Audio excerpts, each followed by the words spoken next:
Empire.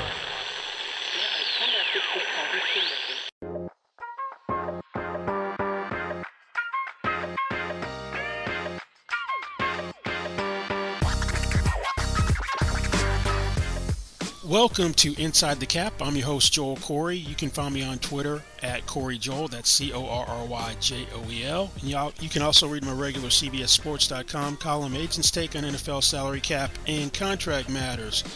Heading into the final week of the regular season, Week 18, we're going to be looking at performance bonuses that players have already reached levels to earn or still have pending heading into Week 18, and a couple which will be affected in the playoffs. Now, by performance bonuses, I mean salary escalators and incentives. Now, salary escalators and incentives can be primarily used for two things. If there's a fundamental disagreement on value for players, sometimes they can bridge the gap in that disagreement and negotiation between the player's agent and the team. And also, you see them put in the contracts when players are asked to take pay cuts, and the incentives will allow a player to make some, if not all, the money back that is being lost through the salary reduction. Now, for the most part, incentives are designed to be classified as not likely to be earned. If you have an incentive that's not likely to be earned, then it does not count against the salary cap when a deal is signed. And generally, anything that has an incentive that is a higher threshold from an individual or team basis than what you did the year before qualifies as not likely to be earned. So if you caught 50 passes in the 2021 season, you have an incentive for 52 passes for $500,000, that is considered not likely to be earned. Now, if you had 50 catches in 2021, you got 2022 incentive for 45 catches, likely to be earned. There's a cap charge for that $500,000. Now, you can also make an incentive which on its own would be likely to be earned, classified as not likely to be earned if you couple it with another individual incentive or with a team incentive. So that turns a likely to be earned incentive into a not likely to be earned incentive. So incentives are typically paid in February or March following the season. They're earned, and also there is eventually a cap charge for these not likely to be earned incentives that do get earned. At the end of before the start of the next league year, sometime between the end of the regular season and which will be March 15th when the 2023 league year starts, there's a year-end reconciliation where any likely to be earned incentives that were counting on the cap that weren't earned and any not likely to be earned incentives that were earned get reconciled. So a team will get a debit or credit depending upon how that worked out. And I'll give you an example of that. For the 2021 league year, the Los Angeles Rams, the reigning Super Bowl champions, had an adjustment of $6.4 million on the cap, which is basically because of incentives that were not likely that were earned. And some of those included Odell Beckham Jr.'s incentives for each playoff round that he ultimately earned. So that $6.4 million came off the 2022 cap. So that meant, because they only had $137,000 of room to carry over. If they'd had like $6.5 million room to carry over, then it would have eaten up all the carryover room. But since they didn't have enough carryover room to cover their debit, then their actual salary cap, their adjusted salary cap this year, is lower than the league average. Lower than the league, actual league salary cap. League salary cap is $208.2 million this year. The Rams' adjusted salary cap is a shade under $202 million. So that's a big difference in terms of where they are because of those incentives. Now, that's about as extreme as you get for the 2022 league year.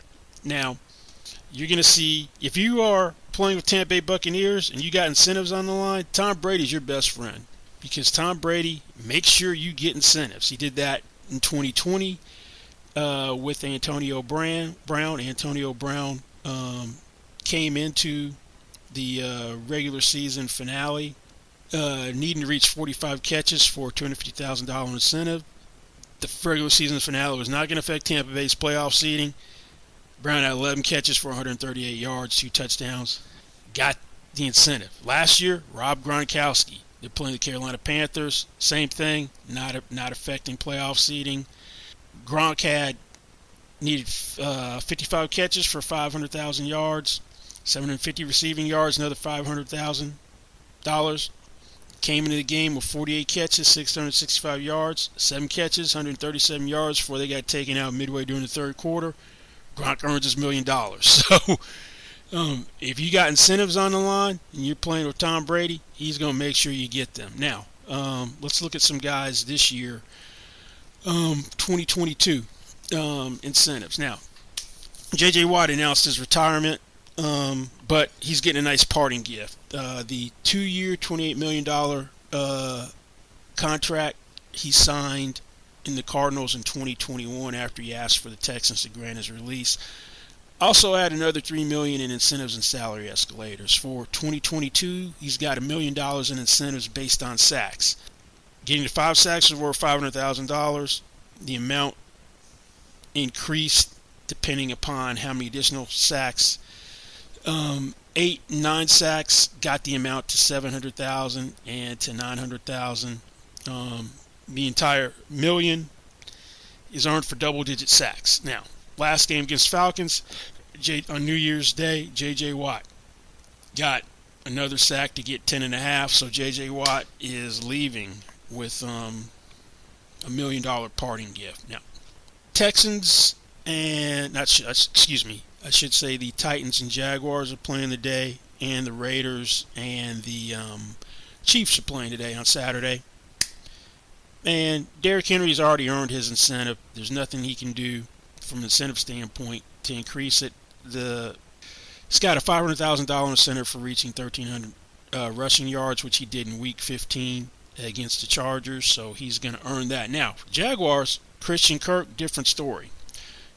Christian Kirk signed a contract which surprised some people. 4 years, $72 million. $37 million fully guaranteed in free agency. The deal is worth up to $84 million through incentives. So a max value of $21 million per year. Nobody thought Christian Kirk was going to sign for $18 million a year in free agency. He's never had 1,000 receiving yards in a season.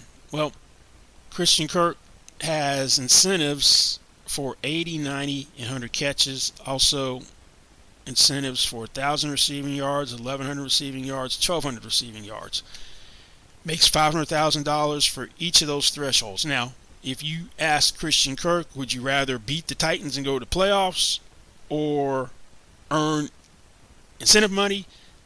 I'd imagine he's going to say, let's get to the playoffs. Well, fortunately for him, he's now over the 1,000-yard mark. So that's $500,000 he's earned. Heading into the regular season finale, he's at 78 catches for 1,009 yards. 2 catches, another $500,000. 91 receiving yards to get to 1,100, another $500,000. So he's earned $500, should get another $500, $4 million. Maybe gets to 1.5, but winning the game more important than the incentives.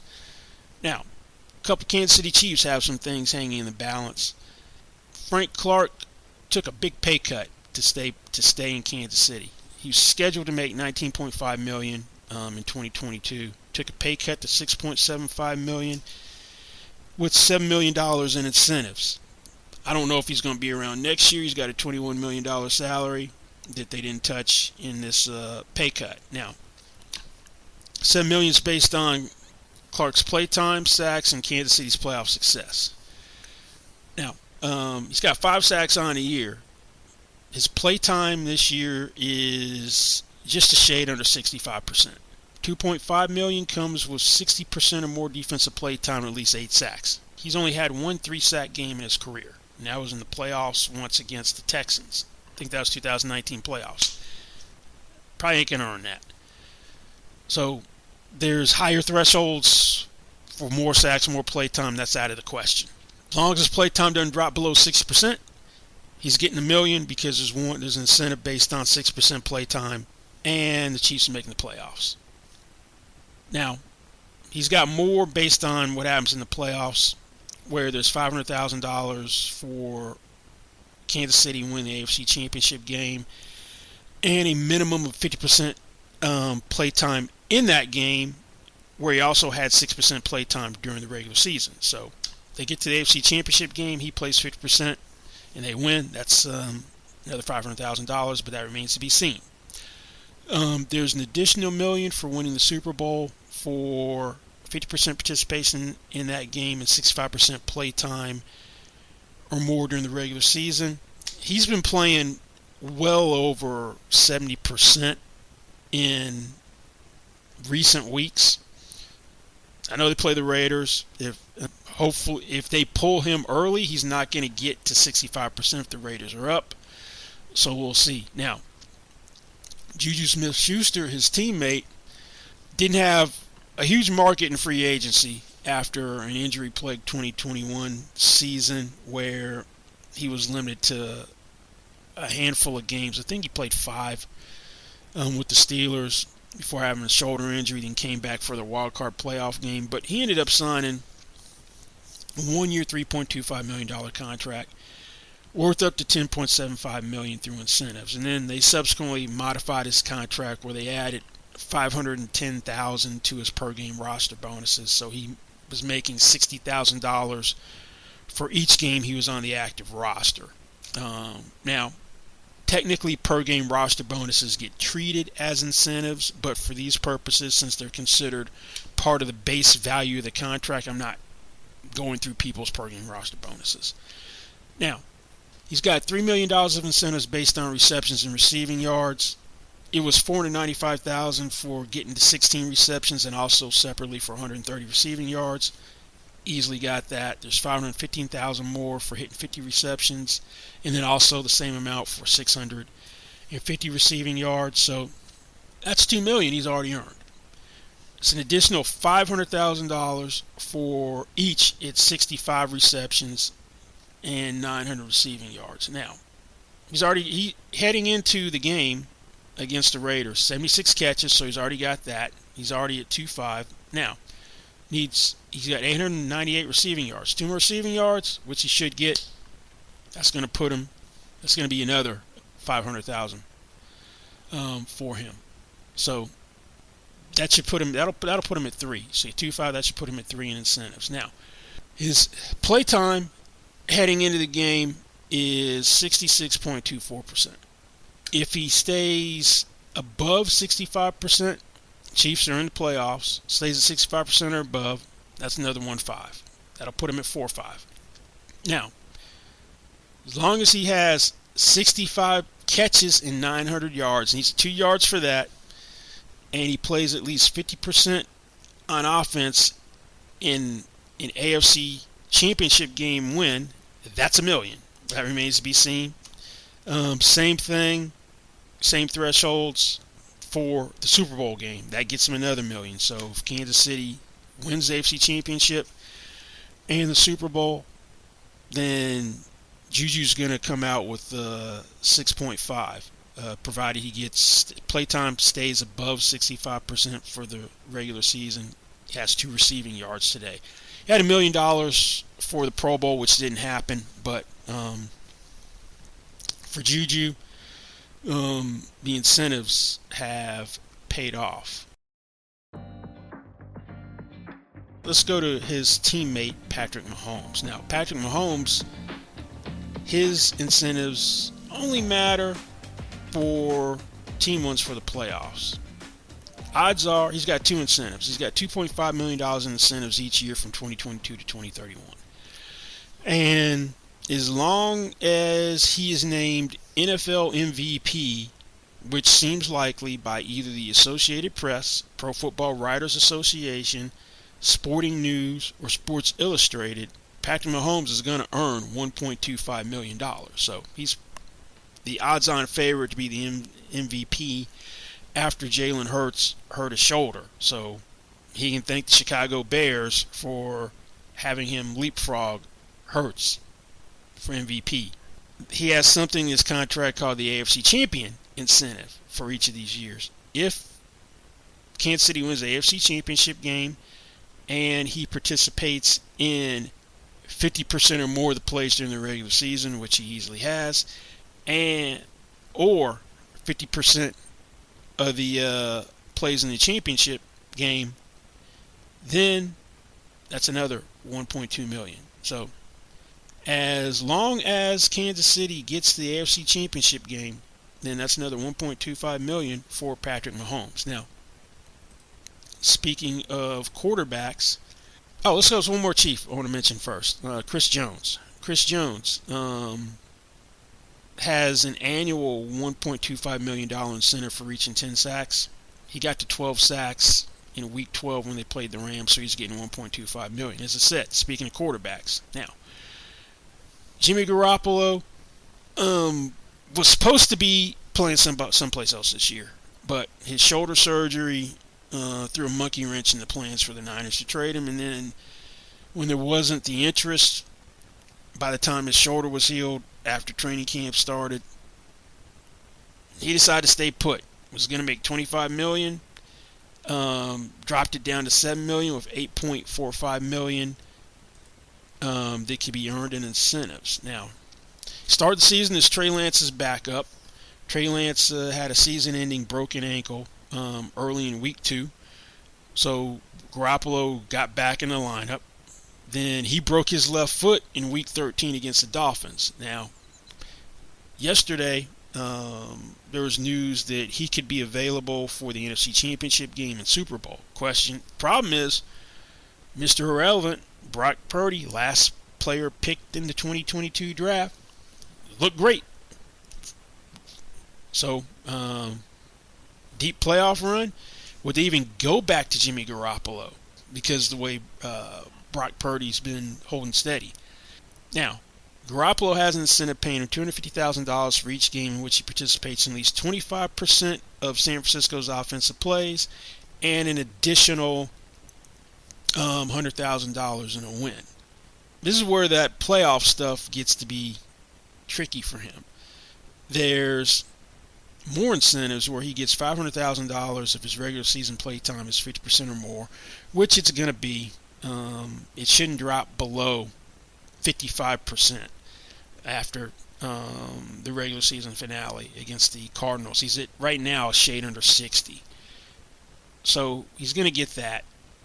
Then he gets $500,000 if his play time is 50% or above in the NFC Championship game, and another $500,000 with a win. So that's where if he can come back and they give him his job back and he plays, it's worth money to him.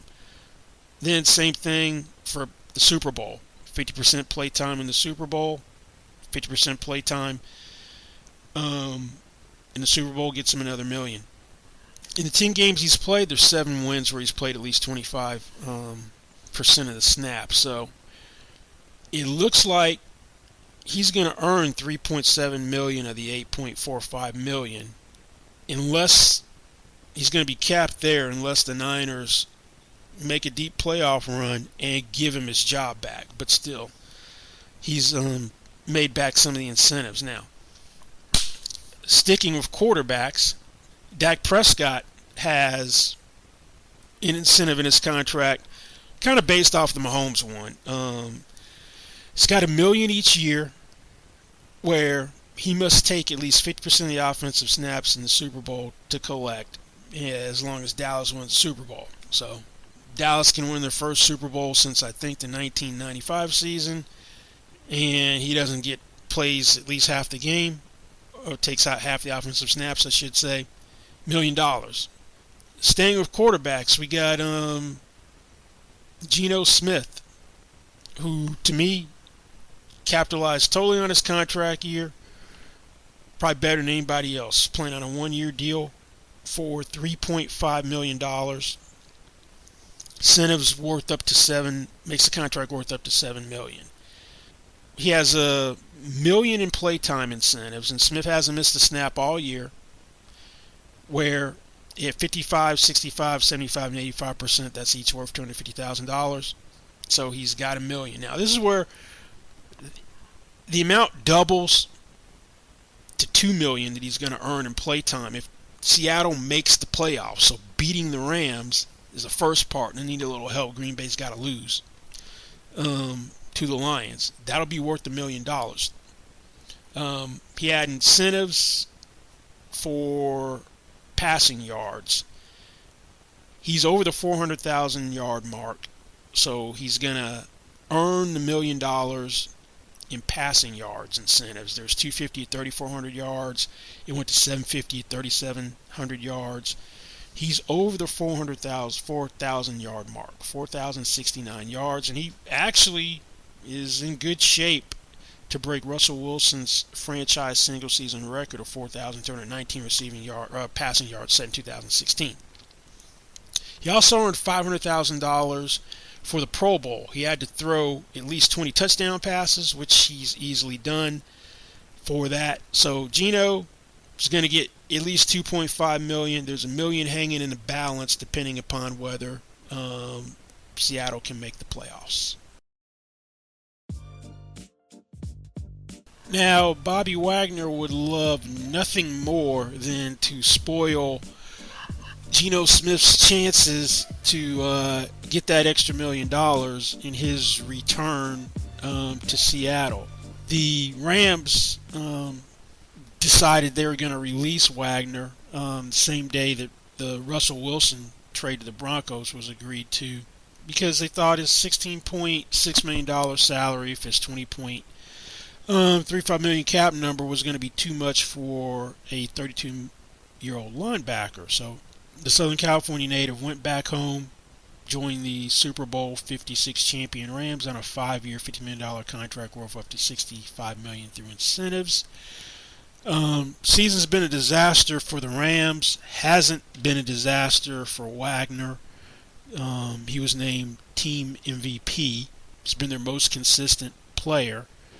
His $3 million in incentives based on playtime, team success, and individual honors.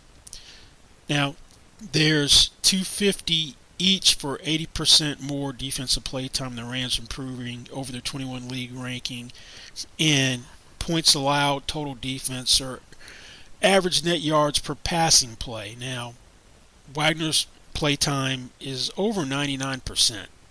He's missed 9 plays all year, so he's got the playtime part down. But the team rankings, he may not get any of this, because points allowed, average net yard passing per passing play, and total defense, they're 15th, 15th, 17th respectively last year. So they're 21st, 25th, and tied for 17th. So only one that's even possible is going to be total defense. They're tied for 17th. They improve to 16th in the rankings.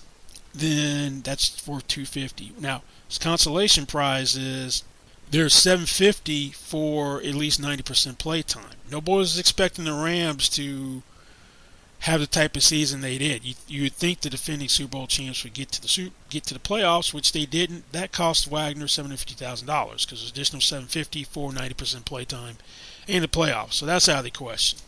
He's got a gripe for having his Pro Bowl streak ending. That would have been worth $500,000 for the Pro Bowl. But if he is named first team All-Pro or NFL by the Associated Press, Pro Football Writers Association, or the Sporting News, he earns $1 million. Had he earned the Pro Bowl bonus, he'd only get $500,000 more. The honors are capped at $1 million, but he can still get $1 million that way. He's at least going to get $500,000. Now, speaking of older linebackers with incentives, Demario Davis has $2 million worth of incentives in his contract. Now, Davis has played Iron Man this year. He's played every play for the Saints. His incentives, there were some based on his individual performance and making the playoffs, or not making the playoffs. It was 90% playtime in the regular season, and they win a playoff game or get a first round bye. That was for 250, not earning. Then 90% playtime and 2 wins was another 250, not happening. 2 opponent fumble recoveries, 250. He's got 1. Has to recover a fumble for $250,000. Makes the Pro Bowl, $500,000. If he's first or second team All NFL by the Associated Press, that's $500,000. He was that last year. He's already earned $500,000. Also, 1 interception and 4 sacks is for $250. He's got that because he's got 6.5 sacks and 1 interception. So that's $750,000 that Mario Davis has earned. Recover a fumble in the season finale, that's another $250. Speaking of former teammates of Demario Davis, Teron Armstead ended up signing a 5-year, $75 million contract worth up to $87.5 million through incentives. So $2.5 million of incentives in each year. That was below what I thought he would get, but that's because of durability concerns. He played 8 games in 2021, that had knee surgery in January, and in the 9 seasons he played 97 of a possible 145 regular season games, so he only plays 2/3 of the time. Now, $1.85 million of the $2.5 million that he has are playtime incentives. The other $650 is for making the Pro Bowl, which he made. Now, the Dolphins had to rank in the top 25 in either average net yards gained per passing play or per running play. They're at the top of the league, so that part's earned. So he hit that threshold. It's $300,000 for 65% or more playtime. Another $400,000 for 7% or more playtime. Then it was another $500,000 for 80%. Then another $650,000 for 85%. The durability concerns are cropping up for him. Again, he's doubtful for the regular season finale against the Jets. Now, he didn't play last week. Through week 15, he was over the 7% threshold. Now, he's at 70.85 right now. If he doesn't play, no way he's going to get that second $400,000. So, as of now, you can count him. He can count on $950, $650 for the Pro Bowl. Playtime shouldn't drop below the 65% threshold, so he'll get that. Now, speaking of offensive linemen, Jack Conklin recently signed a 4-year, $60 million extension with $33 million of guarantees. But the extension didn't take away the pay cut he took last year. He's already hit the jackpot with the new contract. But he still had $4 million worth of incentives. He took a pay cut from $12 million to a fully guaranteed $8 million after a 2021 season where he only played a career low 7 games because of a dislocated left elbow and a torn right patella tendon. Now, it's $1,333,334 for 55% playtime, $2,666,667 for 65% or more playtime, and he gets the entire $4 million with 75% or more offensive playtime. He's got a foot injury. He's not going to play the finale heading into the regular season finale, 82.39% playtime. There are going to have to be a ton of plays, over 100 offensive plays, for Conklin's playtime to drop below 75%. So, in addition to the new contract, Conklin's going to he's earning $4 million in incentives. Now, going to the other side of the ball and on the defensive line, Zadarius Smith took a backloaded 3-year, $42 million deal worth up to $44 million in incentives. And this was after verbally agreeing during that 2-day window before free agency starts to go back to the Ravens, who drafted him in 2015's 4th round. Those are not binding agreements, but he's got $1 million in incentives based on sacks. $500,000 for 8.5 sacks. $250,000 for 10.5 sacks. Another 250 and another 250 for 12.5 sacks. He's got 10 sacks. Half sack in the regular season finale gets him another 250 to 750 right now. Zadarius Smith is at $500,000. Justin Houston re-signed with the Ravens on a 1-year, $3.5 million deal, worth up to $5.5 million through incentives. $1.5 million of the $2 million is for sacks. The other $5 million was for the Pro Bowl, which didn't happen.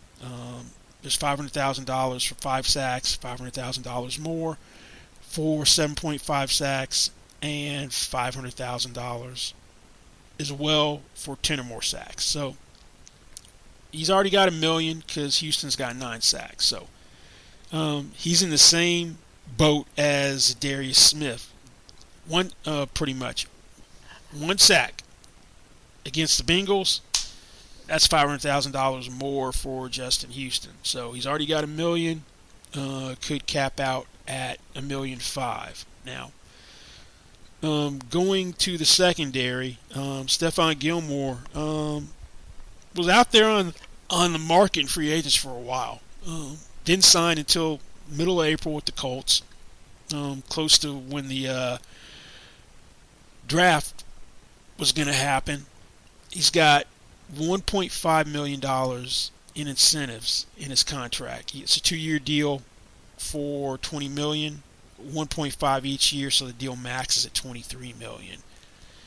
Millions on playtime, and then there's another $500,000 for being named first team All NFL by the Associated Press, which I don't think is going to happen.